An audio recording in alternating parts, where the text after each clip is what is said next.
والسابقون الأولون من المهاجرين والأنصار والذين اتبعوهم بإحسان رضي الله عنهم ورضوا عنه.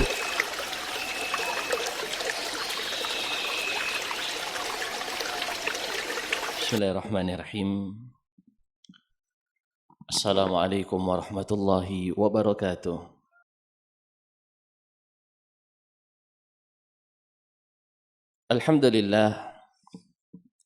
Alhamdulillahilladzi arsala rasulahu bil huda wa dinil haq liyudhhirahu 'alad dini kullihi wa kafa billahi shahida.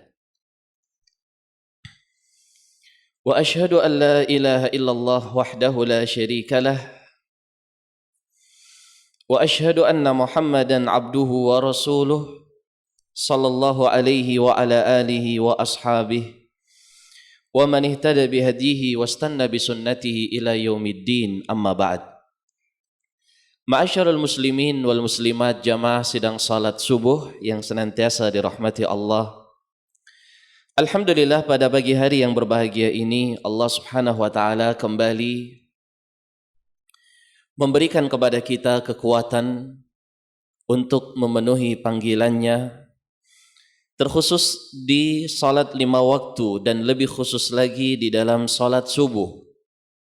Salat yang seorang kalau dia menjaganya biiznillah dia akan terbebaskan dari sifat nifaq. Athqalus salati 'alal munafiqina salatul asri wa salatul fajri. Dalam riwayat yang lain salatul isya'i wa salatul fajri. Jadi salat yang paling berat bagi orang munafik itu salat asar, dalam riwayat yang lain salat isya dan salat subuh. Baik, jamaah yang dimuliakan Allah, di pagi hari ini kita akan melanjutkan kajian kita dari tafsir Al-Muyassar, yang mana pada pekan yang lalu sudah kita bahas sebagian dari tafsir dari surah Asy-Syams, dari ayat yang pertama sampai ayat yang ke-6. Begitu ya. Baik. Kita ulang kembali sesaat. Di dalam ayat yang pertama Allah Azza wa Jalla berfirman, A'udzu billahi minasyaitonir rajim. Bismillahirrahmanirrahim. Wasyamsi wadhuhaha. Dan demi matahari, wadhuhaha. Apa makna wadhuhaha? Dan ketika matahari itu mengeluarkan cahaya. Duha diambil kata-kata atau waktu duha adalah waktu yang terang. Makanya salat duha adalah salat yang dilakukan di saat matahari mulai bersinar. Dan lebih utama ketika anak-anak kambing atau anak-anak onta itu dia kepanasan. Anak-anak onta dia kepanasan oleh sinar matahari. Ini adalah waktu yang paling utama seorang melakukan salat duha. Hina tarmidul fisal. Ketika anak-anak onta itu mulai kepanasan. Wal qamari idza talaha. Dan demi bulan. Idza talaha. Apa arti talaha? Apa jamaah arti talaha? Mengiringi. Tali adalah sesuatu yang setelahnya, mengiringinya. Idza tabi'aha fi thulu'. Begitu kata ulama, ketika mengikuti ketika terbit. Baik, oleh karena itu matahari dan bulan itu disebutkan oleh Allah Azza wa Jalla sebagai sesuatu yang berjalan di porosnya, dan sudah kita singgung pada majelis yang lalu. Ayat yang ketiga Allah mengatakan wan nahari idza jallaha, dan demi siang, waktu siang. Idza jallaha, jalla itu apa? Mulai tampak. Wal laili idza yaghshaha, dan malam demi malam. Idza yaghshaha, ketika menutupinya, menutupi bumi, mengganti siang, menutupi cahaya siang. Baik. Was-sama'i wa ma banaha, dan demi langit, wa ma banaha, dan apa yang ada di atasnya dari bangunan-bangunan yang indah, bangunan-bangunan yang subhanallah, tidak ada seorang pun yang mampu untuk mendesain, dan mereka tidak akan mampu daripada apa yang telah Allah tentukan. Wal ardi wama tahaha, dan demi bumi, wama tahaha, dan apa-apa yang tahaha. Apa arti tahaha? Ketika dihamparkan. Sathan, taha, firasha, ini maknanya sama. Dan demi bumi dan apa yang dihamparkan di atasnya. Baik, sampai ayat itu kita baca pada majelis yang lalu. Baik, kemudian kita akan lanjut di ayat yang ke-7. Wa nafsi wa ma sawwaha. Wa nafsi wa ma sawwaha. Dan demi jiwa. Wa ma sawwaha. Dan apa yang dia buat, apa yang dia lakukan. Kata para ulama dalam tafsirnya, wa bi kulli nafsin wa ikmalillahi khalqaha li adai muhimmatiha. Dan demi jiwa, dan bagaimana Allah menyempurnakan jiwa itu di dalam penciptaannya sehingga dia bisa melakukan tugasnya. Pelajaran penting di sini jamaah yang kami muliakan. Ketika Allah membebankan kepada manusia ini syariat, bukan kemudian Allah membebankan sesuatu yang manusia tidak sanggup. Artinya tidak ada yang namanya tidak sanggup dalam syariat. Syariat Islamiyah ini syariat yang bisa dilakukan oleh semua. Tidak ada beban dalam syariat ini. Kenapa demikian? Karena Allah ketika menetapkan syariat dan Allah menciptakan manusia dan jin, Allah membuat manusia dan jin itu sanggup menjalankan syariat Allah. Kalau dia tidak sanggup menjalankan syariat Allah, bisa karena uzur syar'i, atau kalau tidak, pengecut.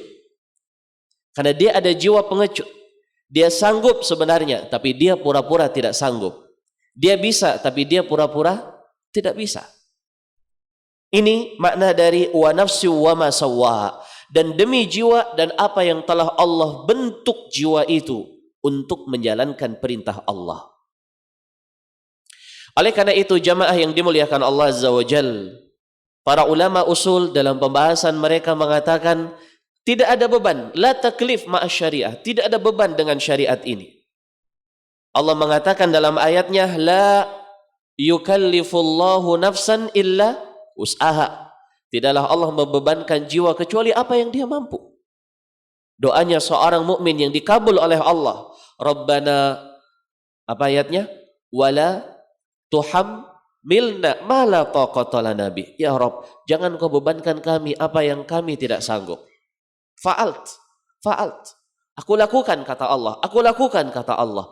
Makanya enggak ada dalam syariat Islam ini sesuatu yang seorang tidak mampu. Secara umum semuanya tidak ada. Kalau ada satu dua tidak mampu karena uzur syar'i, ini pembahasan lain.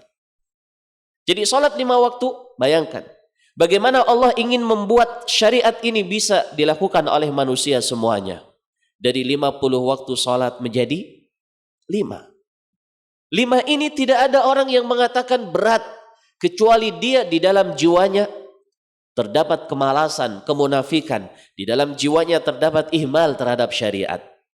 Ya, para jamaah, ketika Allah melarang kita dari sesuatu, kita bisa untuk meninggalkannya. Makanya tidak ada tolerir, tidak ada negosiasi dalam larangan. Wa ma nahaitukum anhu fajtanibuh, kata Nabi. Apa yang aku larang kalian darinya, tinggalkan. Tidak ada, dah tinggalkan aja setengahnya. Yang setengahnya boleh besok. Enggak ada. Fantahu. Wa ma nahakum anhu fantahu, kata Allah. Apa yang aku larang atau Rasul larang, berhenti. Dan kita bisa. Kita bisa. Kalau tidak bisa, pertama dia uzur syar'i. Ya, kalau salat 5 waktu yang dia dapat uzur syar'i tidak wajib ke masjid itu siapa para jamaah? Perempuan. Baik. Ataukah misalnya tidak sholat Jumat, siapa yang dapat uzur tidak sholat Jumat? Perempuan. Kalau kita laki-laki ya kita ke masjid. Itu idealnya. Baik, ini dari ayat Allah wa nafsi wa ma sawwaha, dan demi jiwa dan apa yang Allah Ta'ala buat jiwa tersebut dari kemampuan menjalankan syariat Allah Subhanahu wa Ta'ala. Oleh karena itu jamaah yang kami muliakan, dalam menghadapi syariat kita itu nggak ada yang namanya mencari cara untuk ngeles, itu nggak ada. Dan itu bukan sifat orang-orang yang beriman. Ketika para sahabat Nabi SAW berat, di saat turun ayat kepada mereka, laha wa in tubdu ma fi anfusikum aw tukhfuhu yuhasibkum bihillah. Kalau kalian melakukan apa yang kalian tampakkan atau apa yang kalian simpan, Allah akan hisab. Jamaah, kalau kita dihisab oleh Allah apa yang kita tampakkan, ini sesuatu yang jelas. Kita melakukan sesuatu terlihat, kemudian Allah hisab kita, ini jelas. Tetapi Allah menghisab kita apa yang di dalam jiwa kita. Berat atau ringan itu? Berat. Betapa banyak pikiran kotor yang melintas di hati kita. Dalam sehari berapa ratus kali kita muncul pikiran kotor di dalam jiwa kita. Kalau ini dihisab oleh Allah Azza wa Jalla, berat. Oleh karena itu para sahabat mereka mendatangi Nabi SAW. Kemudian mereka mengatakan, "Ai Rasulullah, kullifna minal amali ma nutik, as-salah was-siyam wal jihad wa qad unzilat alaina hadhil ayah." Para sahabat Nabi SAW awalnya merasa berat sehingga mereka datang kepada Nabi, "Ya Rasulullah, kita dibebankan syariat apa yang kita tidak sanggup." Syuf, bayangkan para jamaah. Salat, zakat, jihad, turun lagi ayat ini. Begitu kurang lebih maknanya. Apa kata Nabi SAW? Rasul SAW tidak memberikan, "Oh berat ya, kalau begitu kita diskon saja." Nah.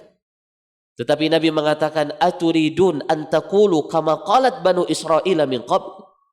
Kalian ingin mengatakan seperti ucapannya Bani Israel sebelum kalian, "Sami'na wa asaina," kita mendengar dan kita bermaksiat. Itu tegurannya Nabi.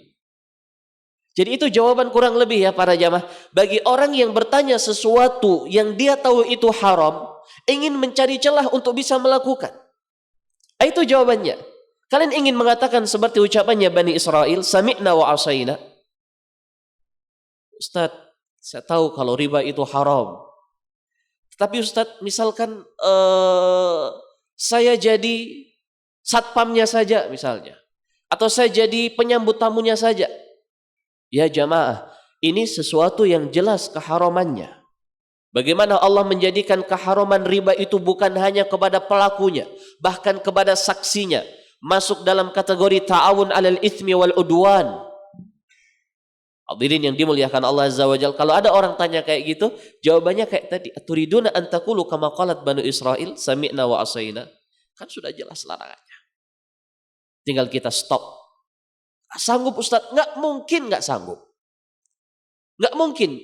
Allah Azza wa Jalla melarang sesuatu, kemudian jiwa seseorang itu tidak sanggup meninggalkan sesuatu itu. Itu kan kita menganggap kalau Allah Azza wa Jalla itu ada kekurangan di dalam penciptaan manusia. Ya apa tidak? Iya.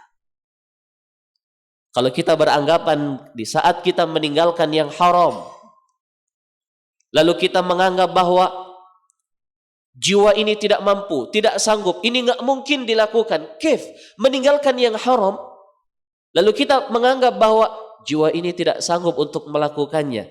Berarti Allah Azza wa Jalla itu sia-sia dong. Menciptakan manusia dengan seindah ini. Untuk apa dunia dan seisinya? Kalau ada orang beranggapan, kalau saya tidak melakukan perkara yang haram ini, maka saya akan mati. Maka saya akan binasa. Akan hancur dunia ini. Kok bisa? Hasilnya seperti itu. Tidak akan muncul kecuali ketika seorang di dalam fikirannya terdapat buruk sangka kepada Allah Subhanahu wa taala. Jamaah yang dimuliakan Allah Azza wa Jalla, ini perlu antum ketahui di dalam perkara yang haram. Kita bicara dalam perkara yang haram. Kita bicara dalam perkara yang syirik. Kita bicara dalam perkara yang melanggar syariat. Ini tanamkan dulu pada jiwa kita jamaah. Jangan kemudian yang kita tanamkan dalam diri kita itu sesuatu yang ini kelihatannya keharamannya diperselisihkan. ketika sedang heboh masalah akhafudz dhararain dan lain sebagainya, yang dilihat oleh orang-orang adalah ini ada perbedaan, ini ada akhafudz dhararain, mana yang lebih berat, mana yang ini. Mereka lupa bahwa ini adalah perbuatan haram. Ini perbuatan syirik. Ini perbuatan yang akan menghantarkan kepada kesyirikan. Ini perbuatan yang melanggar syariat. Ini perbuatan yang menyerupai orang-orang kafir. Dan sekian banyak pelanggaran-pelanggaran di dalamnya. Kita sepakati dulu yang ini. Ini haram. Ini haram. Kita sepakati dulu. Jelas kalau kita sudah sepakat bahwa ini haram, baru kita berbincang. Apakah kita sudah sampai kepada tingkatan darurat atau belum? Gitu jamaah. Dan darurat itu seperti yang sudah kita sebutkan dalam majelis yang lain, itu nggak bisa setiap orang disamakan. Darurat itu berbeda-beda. Antum satu rombongan melakukan perjalanan kelaparan jamaah, nggak ada makanan. Tidak bisa kemudian kita semua sudah berada dalam kondisi darurat. Di depan kita ada bangkai anjing, ayo kita makan sama-sama. Gak bisa kita memaksakan orang lain. Anda menganggap diri Anda akan mati kalau tidak makan bangkai itu, makan. Tapi gak bisa ngajak orang lain untuk makan. Bisa jadi menurut dia tidak darurat. Jadi keliru kalau orang ngajak melakukan perbuatan haram dengan anggapan darurat. Ini sudah keliru dalam sudut pandangnya. Ini sudah keliru. Kif mengajak darurat. Mengajak kepada orang lain darurat. Ayo semuanya makan daging anjing ini. Daging bangkai ini. Kira-kira kalau antum berada di dalam rombongan itu, ya kamu makan aja, kamu kan yang mau mati. Kalau saya insya Allah masih sanggup. Sampai nanti ada rezeki. Kan gitu jamaah. Baik, ketika itu sesuatu yang boleh kita makan karena kita darurat. Ya, kita harus yakin kalau kita nggak makan itu kita akan apa? Akan apa? Mati. Nah, kalau kita masih ragu, jamaah yang dimuliakan Allah, atau matinya nanti, apa mungkin kita itu memakan bangkai tersebut? Gak mungkin. Kan masih ada, kan nanti belum jelas, kan bisa jadi ada yang lain. Hadirin yang dimuliakan Allah, makanya darurat itu sempit permasalahannya. Gak bisa seorang menganggap darurat itu begitu mudahnya. Dan kita khawatir jamaah yang dimuliakan Allah Azza wa Jal. Kalau kita keliru dalam mempraktekkan kaidah darurat ini, kita akan terjatuh ke dalam su'udzon kepada Allah Subhanahu wa ta'ala. Jatuh kepada su'udzon terhadap Allah Azza wa Jal. Itu gak ada bedanya dengan orang melakukan riba. Alasannya darurat. Kalau saya tidak seperti ini Pak Ustadz, saya jamin keluarga saya mati. Itu kan dia sudah berubah, ingin jadi malaikat maut itu. Kalau dia seperti itu, kenapa nggak ditunda aja? Matinya nanti. Hadirin yang dimuliakan Allah, dan kenapa tidak dirubah saja? Hidup. Jadi para jamaah yang saya muliakan, jiwa ini sudah Allah ciptakan untuk dia mampu menerima syariat dan mampu meninggalkan yang haram. Maka kita jangan kemudian pura-pura tidak sanggup atau pura-pura tidak tahu di dalam konsep-konsep syariat yang telah Allah Ta'ala dan Rasulnya syariatkan. Baik, wa nafsi wa ma sawaha. Di ayat yang setelahnya Allah berfirman, fa'alhamaha fujuraha wa taqwaha. Kata para ulama, fabayyana laha tariqa syarri wa tariqal khair. Allah jelaskan ini jalan kebaikan, yang itu sono tuh, itu jalan kejahatan. Sudah jelas. Subhanallah para jamaah, ketika Allah menciptakan manusia ini, Allah tidak biarkan manusia itu meraba-raba, merekayasa. Mana ya kira-kira jalan kebaikan, mana ya kira-kira jalan kesalahan? Tidak. Allah utus seorang Rasul, Allah jelaskan. Melalui Rasul itu, ini jalan yang benar. Wa anna hadza sirati mustaqiman, fattabi'uhu wa la tattabi'us subul, fatafarraqu bikum an sabili. Jadi hadirin yang dimuliakan Allah Azza wa Jal, ini sesuatu yang sangat tampak di dalam kehidupan kita. Lalu Allah melanjutkan dalam ayat yang ke-9, qad aflaha man zakkaha, qad aflaha man zakkaha, qad aflaha, sungguh telah beruntung Siapa mereka? Kata Allah, man zakkaha, orang yang mensucikannya. Mensucikannya dalam hal ini para jamaah adalah kembali kepada dua ayat sebelumnya, wa nafsiu wa ma sawwaha. Maka beruntung, jadi Allah ciptakan jiwa dengan kondisi jiwa ini siap menerima berbagai resiko. Setelah itu Allah jelaskan, ini jalan kebaikan, ini jalan kejelekan. Setelah itu Allah memberikan motivasi, orang yang mensucikan jiwa dengan mengikuti jalan kebaikan, maka dia akan bersih, akan zakah, akan mendapatkan kemuliaan. Waqad khaba man dassaha, dan sungguh telah rugi orang yang dia itu mengkotorinya. Jadi kalau kita ngikutin jalan yang benar, kita akan bersih jiwanya. Kalau kita mengikuti jalan yang keliru, kita akan rusak jiwanya. Oleh karena itu, para hadirin yang dimuliakan Allah Azza wa Jal, kita itu tinggal berusaha untuk mengenali kebenaran, karena sudah ada jalannya. Dengan cara bagaimana? Mengikuti ilmu, mengikuti sunnah, mempelajari ilmu dan sunnah, karena disitulah adalah jalan menuju kebaikan.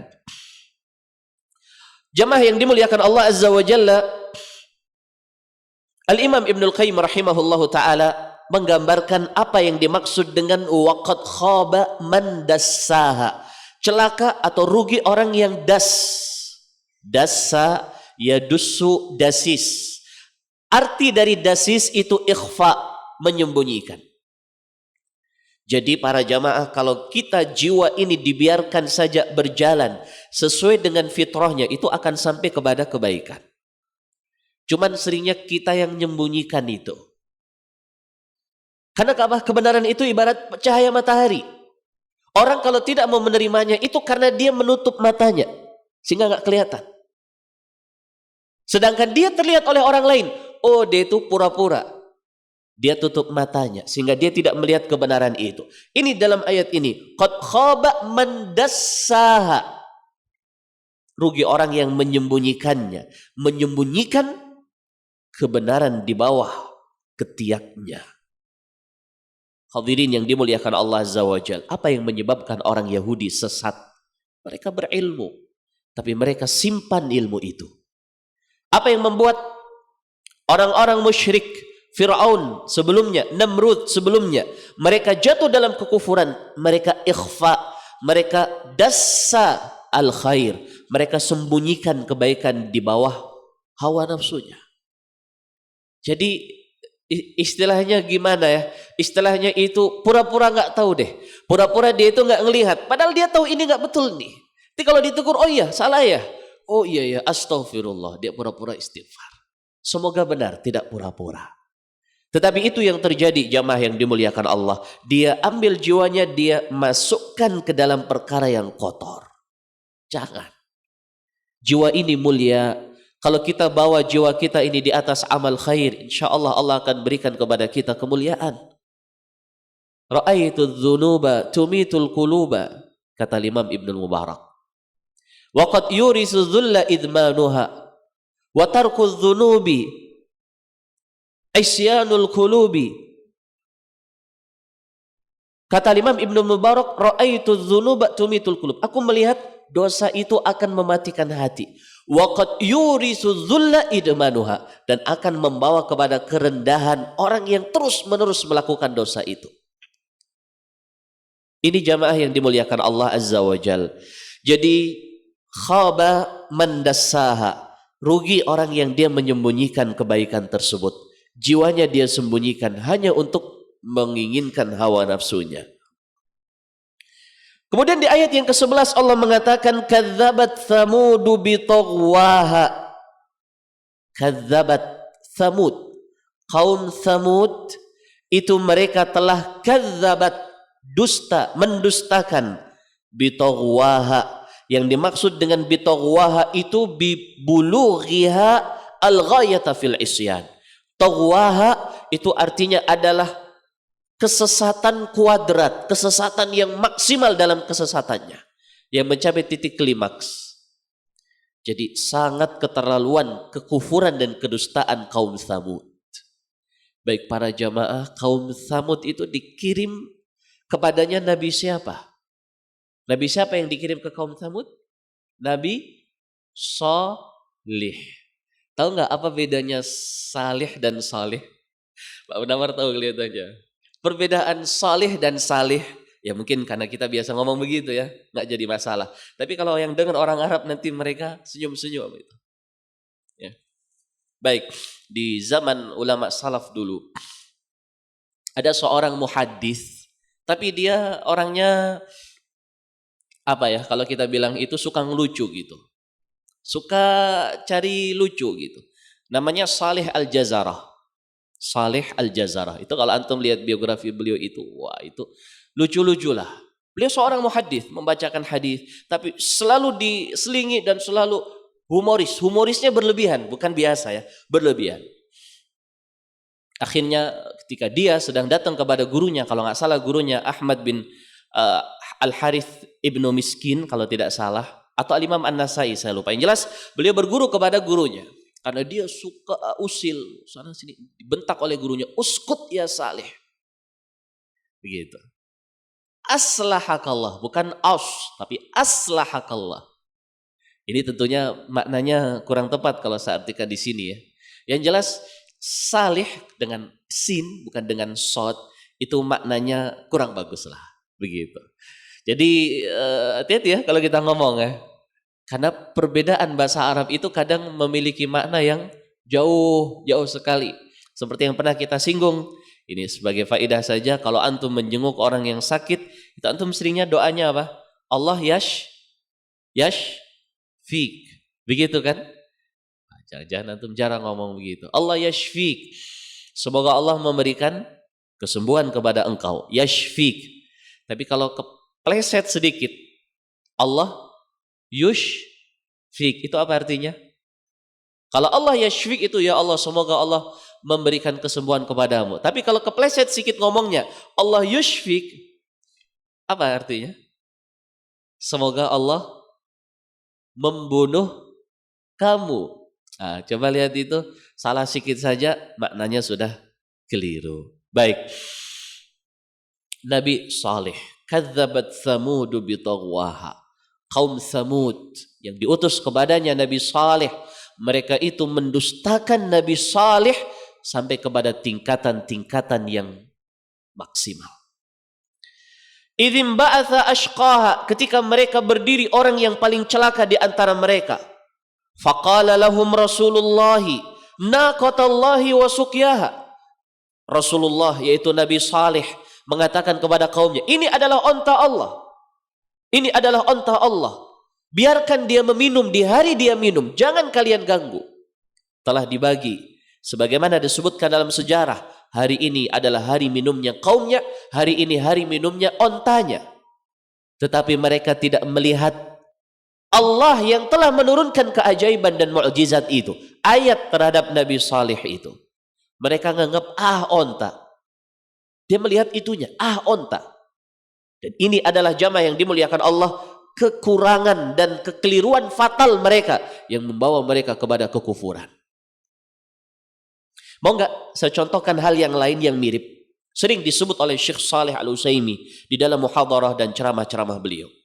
Ketika Allah Azza wa Jalla menjadikan ilmu dan para ulama sebagai orang yang mulia, kadang orang melihat dia ini kawan kita dulu. Padahal dia telah belajar ilmu agama, telah menghabiskan waktunya untuk menghafal Quran, hadis, menjadi seorang yang berilmu, yang mestinya kita muliakan dia karena keilmuannya. Tapi apa kita katakan? Dia ini orang baru kemarin, kemarin masih ngompol. Dia ini kemarin dulu pas kecil tuh saya mandiin dia tuh begini. Jadi hadirin yang dimuliakan Allah, diabaikan itu. Sama dengan onta, lebih mulia mana sebenarnya manusia atau onta? Manusia.